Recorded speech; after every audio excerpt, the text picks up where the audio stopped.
बिस्मिल्लाहिर्रहमानिर्रहीम। अस्सलाम वालेकुम दोस्तों, इस ऑडियो लॉग में हम डिटेल से बात करेंगे पीटीआई की सिचुएशन के हवाले से। पहले हम पीटीआई की बात करेंगे, फिर हम कुरान बर्निंग के किस्से के ऊपर स्वीडन की बात करेंगे, उसके बाद बशार अल असद की बात करेंगे, उसके बाद सीरिया के अंदर जो हालात हैं, और उसके बाद हम बात करेंगे ये जो हमारे इजराइल के अंदर जो हो रहा है फलस्तीनियों के साथ, वो सारे के सारे डिटेल से हम बात करेंगे। और मुस्लिम उम्मा की ग्लोबल वर्ल्ड के अंदर पोजीशन, उसके हवाले से टोटल बात करेंगे, पाकिस्तान के हवाले से भी बात करेंगे। सो ये कंप्रीहेंसिव ऑडियो लॉग होने वाला है। सबसे पहले बात करते हैं इस्लामाबाद की, जहां पर इमरान खान को दोबारा से पेश किया जा रहा है वगैरह वगैरह। इमरान खान की स्ट्रेटेजी क्या है? अब गिलगित बल्तिस्तान के जो चीफ मिनिस्टर है उसको कोर्ट ने हटा दिया है। मैंने बार बार आपको यही समझाने की कोशिश की है कि फौज, मिलिट्री एज ए इंस्टीट्यूशन कभी भी इतना तगड़ा इंस्टीट्यूशन नहीं है, कोई ताकतवर नहीं है, कुछ भी नहीं है। असल में जो बंदे जाकर फौज के साथ मिल जाते हैं ना, ये सबसे बड़े दुश्मन है। अब देखिए, इमरान खान ने प्रेसिडेंट बनाया था डॉक्टर आरिफ अलवी को। आरिफ अलवी देखो कहां पर जाकर खड़ा हुआ है, सीधी सीधी बात है ना। अब आरिफ अलवी जाकर खड़ा हो गया है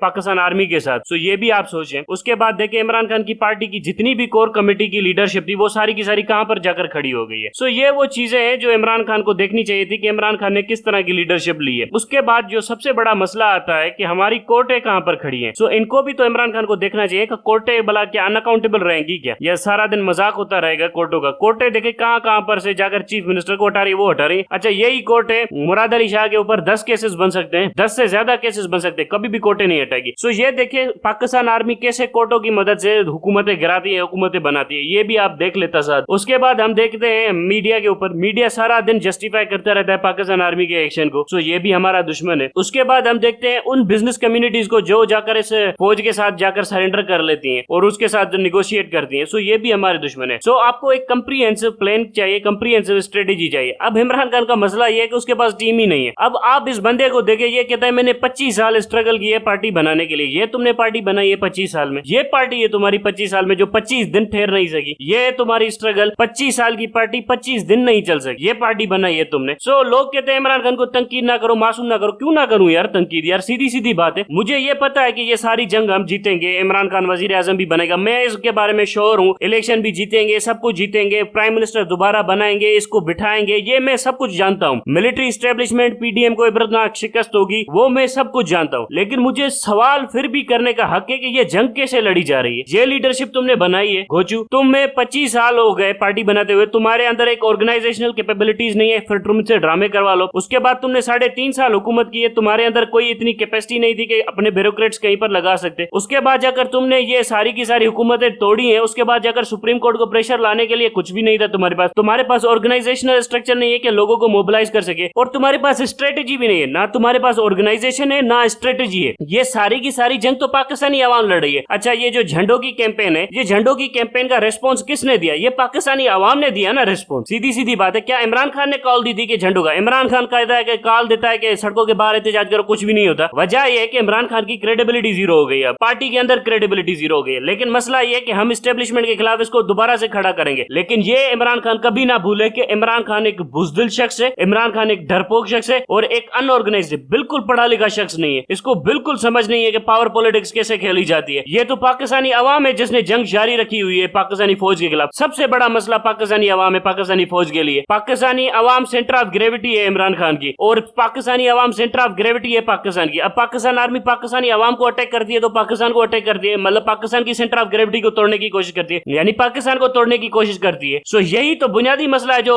पाकिस्तानी फौज के गले में पड़ा हुआ है। बाकी इमरान खान की क्या हैसियत बचती है, इमरान खान की पार्टी की क्या हैसियत बची हुई है इसमें? यहाँ पर उसकी रातों रात गिलगित बल्तिस्तान की गवर्नमेंट उसकी ले उड़ते हैं, गिलगित बल्तिस्तान का आईजी ले उड़ते हैं, पहले आईजी चेंज करते हैं, फिर गवर्नमेंट उड़ा देते हैं। गिलगित बल्तिस्तान के चीफ मिनिस्टर को पता नहीं था कि ये आईजी क्यों चेंज करें, दूसरा आईजी रख देता, कहता नहीं जाओगे तुम यहाँ से। इनको एक आईजी नहीं मिलता जो इनके लिए स्टैंड ले सके। यार हालत करते हो, ये तुम्हारी हरकतें हैं। और उसके बाद कहते हो हम मुल्क के अंदर चेंज लाएंगे। इस खुसरो के साथ तुम चेंज लाओगे, इन भड़वों के साथ तुम चेंज लाओगे। सो अपनी स्ट्रेटेजी बनाओ। तुमसे तो झंडा लगाने की कैंपेन भी शुरू नहीं, वो भी पाकिस्तानी लोगों ने शुरू की है। तुमसे चॉकिंग की कैंपेन कहा था, वो भी तुमसे शुरू नहीं होती। बात करते हो तुम ऑर्गेनाइजेशन में जीरो, सारा दिन मुझे बुशरा बीबी। यार बंदे जो होते हैं ना, जो रेवोल्यूशनरीज होते हैं, या तो तुम रेवोल्यूशनरी पॉलिटिक्स ना करो। तुम्हें पहले भी समझाया था, अगर लड़ सकते हो तो लड़ो, वरना रेवोल्यूशनरी पॉलिटिक्स ना करो। रेवोल्यूशनरी पॉलिटिक्स एक तो तुमने शुरू की और उसके बाद तुम्हें इश्क की पड़ी हुई है। पहले तो इस बुशरा बीबी को तलाक दो। जब भी साहबा की जंग होती थी, जंग ज्यादा सख्त हो जाती थी, तो वो सबसे पहले बीवियों को तलाक देते थे, तुम आजाद हो, अब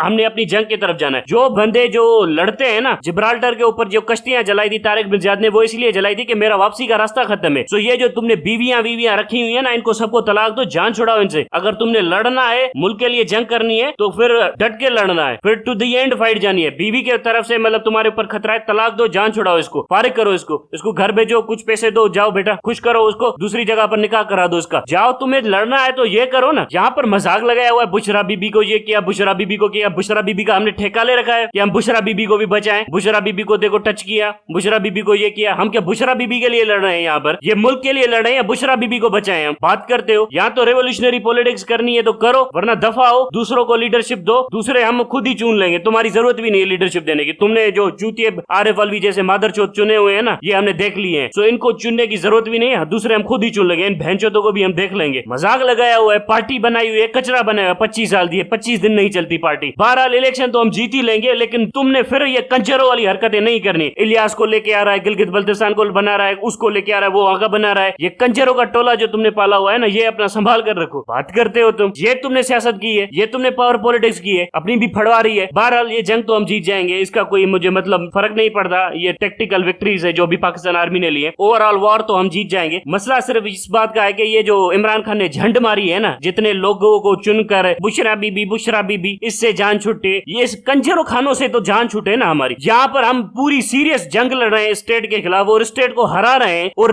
हरा किसके लिए रहे? बुशरा बीबी के लिए। ये बुशरा बीबी के लिए हम रियासत से लड़ रहे हैं क्या? तमाशा लगाया हुआ है। आरिफ अलवी आकर बैठ जाता है प्रेसिडेंट, और जो 2 मिनट के लिए काम भी नहीं करता। अब उसको प्रेसिडेंट बनने का हक था। यहाँ पर वो खटक बैठ के केपीके के अंदर कह रहा है कि इमरान खान को धोखा दे दूंगा। भाई तुम्हारी खटक हैसियत क्या है भाई? और वो जो असद कैसर था जिसने असेंबली का सेशन कॉल कर दिया था इसके खिलाफ वोट ऑफ नो कॉन्फिडेंस करवाने के लिए, ऐसे बुजदिलों के साथ तुम आए थे जंग के मैदान में, पूरी फौज भाग गई, पूरी फौज भाग गई, सिर्फ आवाम खड़ी है। ये तुमने पार्टी की ऑर्गेनाइजेशन बनाई थी, ये तुमने पार्टी का स्ट्रक्चर बनाया था। लड़के जूते खा रहे हैं, और तुम्हारे ये भैंचोद सारे के सारे लीडर जिनको तुम लेकर झोली में भरते रहते थे, बुशरा बीबी सारे भाग गए। तो ये तुम्हारी लीडरशिप की घटिया हरकतें हैं, ये तुम्हारी बुजदिली है, ये तुम बेवकूफ जाहिल इंसान, तुम्हें कुछ भी नहीं पता। ये तुम्हें समझना चाहिए। यहाँ पर लोग पाकिस्तान के लिए लड़ रहे, बुशरा बीबी के लिए नहीं लड़ रहे। तो ये तुम्हें भी समझना चाहिए, कान खोलकर समझ लो ये बात। बहरहाल ये जंग हम जीत जाएंगे, इसका कोई मुझे टेंशन वगैरह तो नहीं है, लेकिन मुझे मतलब इमरान खान के ऊपर गुस्सा बहुत ज्यादा है। मैं इसको थोड़े 3 थप्पड़े मार के जूते मारना चाहता हूँ, ताकि इसको और अक्ल आए, इसको और जलील करो, भड़वे को इसको और जलील करो, ताकि इसको पता चले कि जंग कैसे लड़ी जाती है। मजाक लगाया हुआ है इसने जंग लड़ने के नाम के ऊपर, और जब आएगा वापस हुकूमत में तब भी सुप्रीम कोर्ट के साथ भी कॉम्प्रोमाइज, आर्मी के साथ भी कॉम्प्रोमाइज, मीडिया के साथ भी कॉम्प्रोमाइज। तो फिर जंग किस लिए लड़ी हमने? फिर हमने जंग किस लिए लड़ी? जो सबके साथ कॉम्प्रोमाइज करना है हमने। तो ये भी एक अलग मजाक लगा हुआ है पाकिस्तान के अंदर। बहरहाल इसको अब साइड पे रखते हैं। अब आते हैं मुस्लिम वर्ल्ड के ऊपर। आप सबको पता है स्वीडन के अंदर कुरान बर्न किया गया, बड़े प्रोटेस्ट हुए, बड़े ड्रामे शामे हुए, ओआईसी का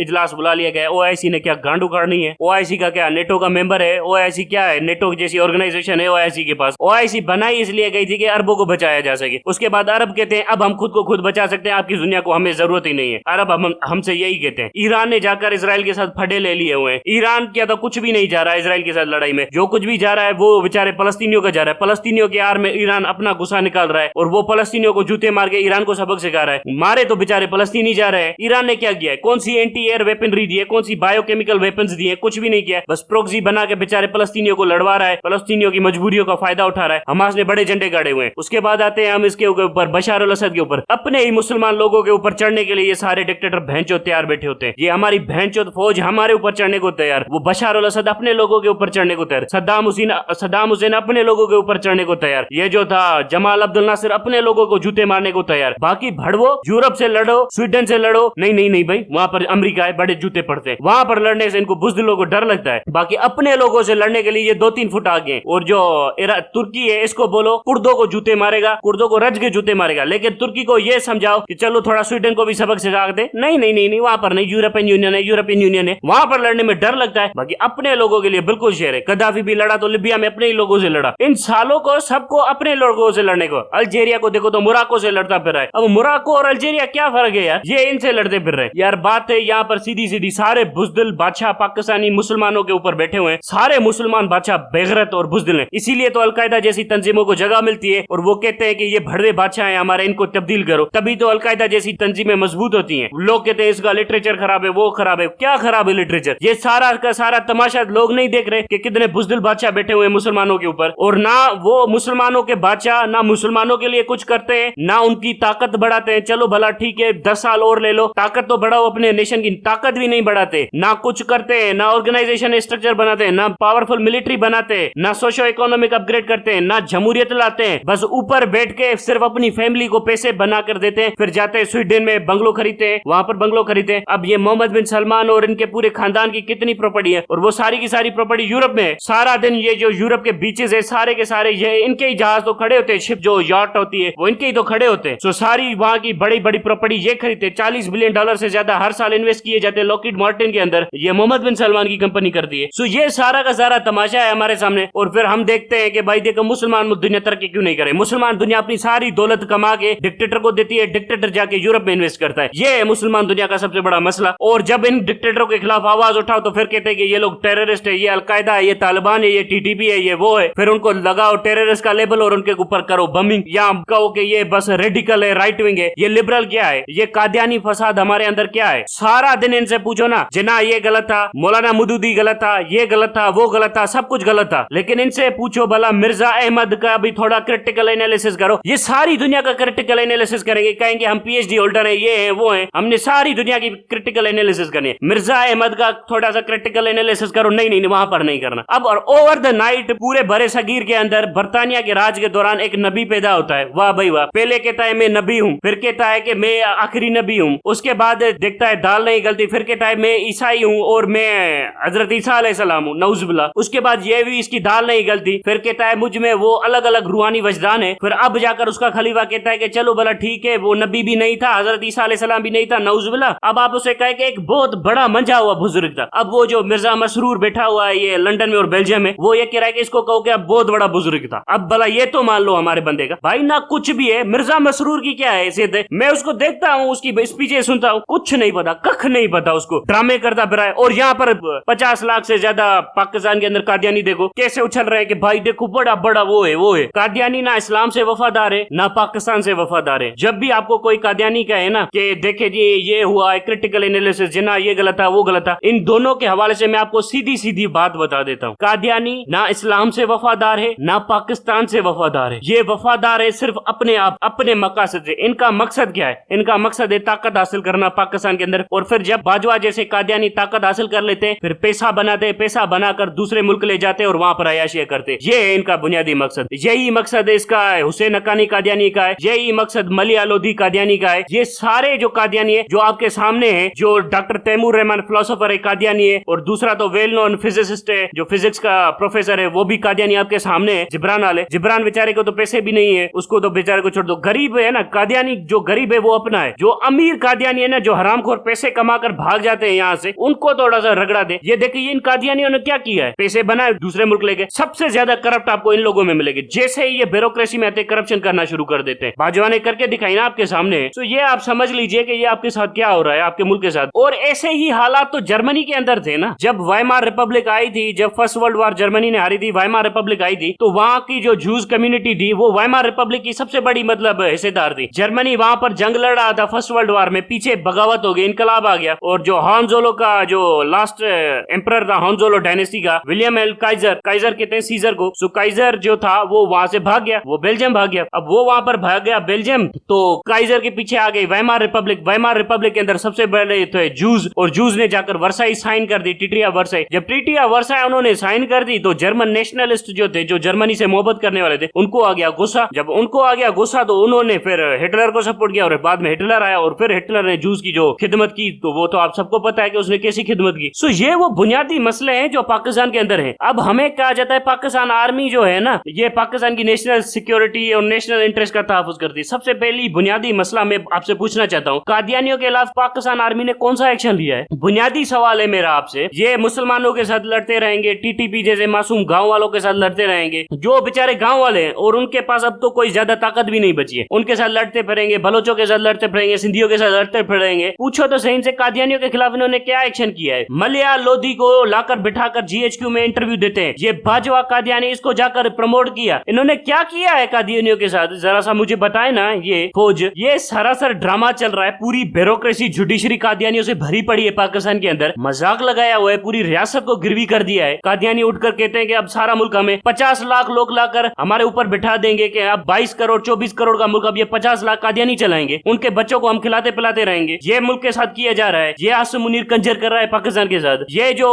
था सदर, ये बशार उल असद एलवाइट है, अलवी है। अब इसने क्या किया है, इसकी जो टोटल पॉपुलेशन है सीरिया की पॉपुलेशन के हिसाब से 8% भी सीरिया की टोटल डेमोग्राफी में इसकी पॉपुलेशन नहीं है अलवी की, ठीक है। बाकी सुन्नी है और शिया है और कुछ कुर्द है। अलवी 8% भी नहीं है। 35 से 40% सुन्नी है, 40 से भी अगर आप इनसे कुर्द मिला ले तो 60-65% सुन्नी है, थोड़े बहुत शिया है, क्रिश्चियन है और दूसरी माइनॉरिटीज आ जाती है। अलवी 8% भी नहीं है। 8% का बशार उल असद इनके ऊपर हुकूमत करा है। पता है क्यों? क्योंकि इसको वेस्टर्न पावर्स की सपोर्ट दी। कॉलोनियल्स ने बशार उल असद के भाई था, जो बाप था, उसको फ्रांस वालों ने लाकर बिठाया। इनकलाब उनका जो करवाया वो फ्रांस और यूरोप ने करवाया। अब यूरोप की मदद से यहाँ पर बैठा हुआ है। सो ये जो बशार उल असद है, ये यहाँ पर 8% की डेमोग्राफी से लेकर अकबर ऊपर बैठ गया और फिर कहता है मैं इलेक्शन जीता हूँ, मैं वो जीता हूँ, ये करता हूँ। फिर नेशनलिज्म झूठा ड्रामा जो हमारे यहाँ पर फौज हमेशा मीडिया के साथ कर रही है, हमें तो अब सब पता चल रहा है ना, हमारे सामने तो सारी दुनिया खुलकर आ रही है कि सारी दुनिया कैसे चल रही है, सबका तमाशा सामने आ रहा है हमारे सामने। सो ये करके बैठा हुआ है माइनॉरिटी, और माइनॉरिटी से फिर कैसे हुकूमत कर रहा है, फौज की दहशतगर्दी, लोगों को मरवाना। यहाँ पर ये जो कादियानियों ने ये जो पीडीएम के साथ मिलकर पाकिस्तान के अंदर बगावत करवाई है, तो ये भी तो माइनॉरिटी है ना। माइनॉरिटी फौज की ताकत से इंपोज करना चाहती है ना अपनी विल पूरी मेजोरिटी के ऊपर। सो इमरान खान को क्या ये क्लियर स्ट्रेटेजी पता है? क्या इमरान खान को एग्जैक्टली पता है जुडिशरी को कैसे टारगेट करना है, कादियानियों को कैसे करना है, कौन कौन से सेक्टर है पॉपुलेशन के जो इसके ऊपर हमला कर रहे हैं? पावर पॉलिटिक्स पता है इसको? नहीं पता, कुछ भी नहीं पता। इसको पता है Bushra Bibi, Bushra Bibi, my baby, my baby, my Bushra, my baby Bushra, I am coming for you Bushra.